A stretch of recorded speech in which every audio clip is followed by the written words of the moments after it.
കണ്ണ് പൊട്ടുക എന്ന് പറഞ്ഞാൽ എന്താ അർത്ഥം? കണ്ണ് പൊട്ടുക എന്ന് പറഞ്ഞാൽ ഈ കണ്ണ് പൊട്ടുക എന്നല്ല, ഇത് ഉപനിഷത്തിൻ്റെ ഭാഷയാണ്. ഉപനിഷത്തിൽ അങ്ങനെ പറഞ്ഞിട്ടൊന്നുമില്ല കേട്ടോ. പിന്നെ എന്തിനാ ഉപനിഷത്തിൻ്റെ ഭാഷയാന്ന് പറഞ്ഞ്?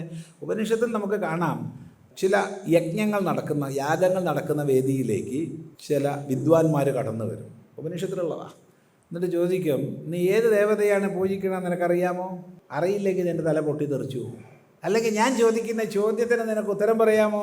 ഇല്ലെങ്കിൽ നിൻ്റെ തല പൊട്ടി തെറിച്ചു പോകും. എന്നിട്ട് ഉപനിഷത്ത് പറയും അയാളുടെ തല പൊട്ടി തെറിച്ചു പോയി. കുറച്ച് കഴിഞ്ഞിട്ട് ഉപനിഷത്ത് പറയും അയാൾ വീണ്ടും തിരിച്ചു വന്നു.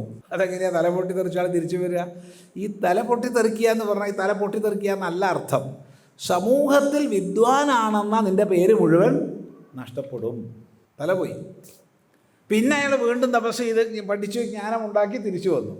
ബാക്കി തർക്കിക്കാം നമുക്ക് എന്ന് പറഞ്ഞ് അടുത്ത ഘട്ടത്തിലേക്ക് കടന്നു. ഇതുപോലെയാണ് ഈ കണ്ണ് പൊട്ടെന്ന് പറഞ്ഞാലേ.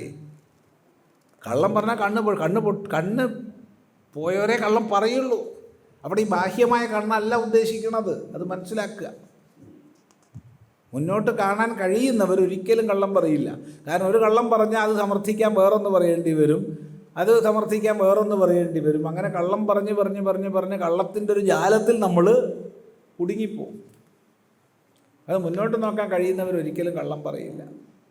അതാണ്.